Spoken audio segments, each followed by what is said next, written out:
కుక్కలకు భోజనం పెట్టడం ద్వారా లభించే 8 లాభాల గురించి ఇవాల్టి కథ. ఒక ఊళ్ళో ఒక నల్ల రంగు కుక్క ఉండేది. ఆ కుక్క భోజనం కోసం ఊరిలోని ప్రతి సందు, ప్రతి ఇల్లు తిరిగి భోజనం కోసం వెతుక్కునేది. చాలాసార్లు పాడైపోయిన, తినడానికి వీలు లేని భోజనం తిని కడుపు నింపుకునేది. కాని రాత్రిళ్ళు మాత్రం ఎంతో నిజాయితీగా దొంగల నుండి, అడవి జంతువుల నుండి ఊరిని కాపాడాలని ప్రయత్నించేది. ఆ ఊరిలో ఉన్న గురువుగారి దగ్గరికి వెళ్లి, స్వామి, ఈ కుక్క జీవితం జీవించడం చాలా కష్టంగా ఉంది.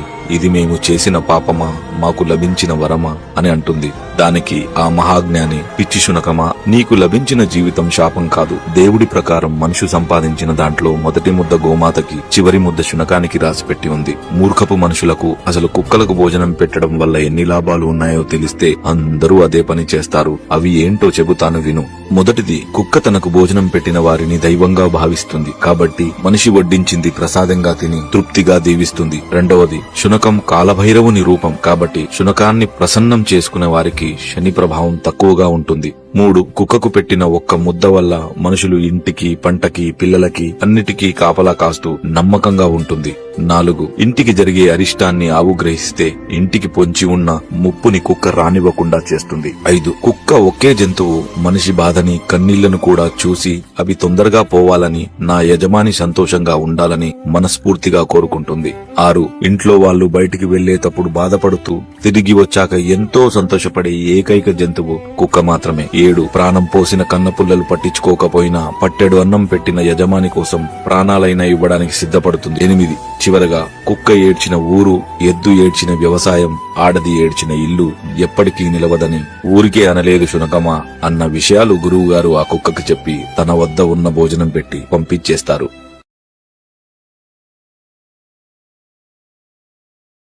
ఒక్కొక్కరి కన్నీటి బిందువు, ఒక్కొక్కరి బాధ, ఒక్కొక్కరి క్షోభ కట్టి కుడిపేస్తాయి.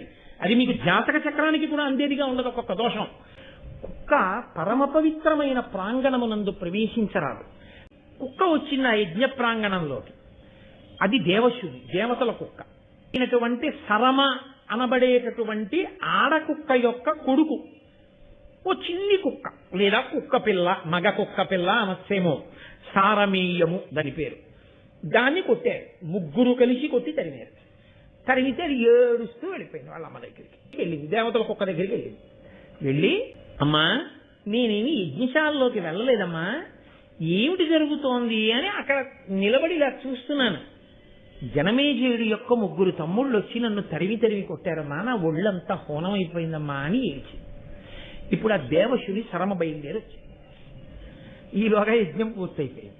రాజా, నేను నీతో ఒక విషయం చెప్పి వెళ్ళిపోదామని వచ్చాను. నీ తమ్ముళ్ళు కొట్టారని కాని, నీ తమ్ముళ్ళని శిక్షించమని కాని నేను అడగదలుచుకోలేదు. నేను ఒక్క మాట చెప్తాను విను. కారణము లేని భయం కలుగుతుంది.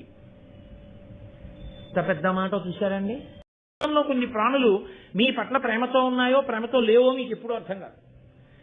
కొన్ని ప్రాణులు మీ పట్ల ప్రేమతో ఉన్నాయి అని తెలిసిపోతుంది. అలా తెలియడానికి అవకాశం ఉన్న ప్రాణుల్లో ఒక్కొక్కటి.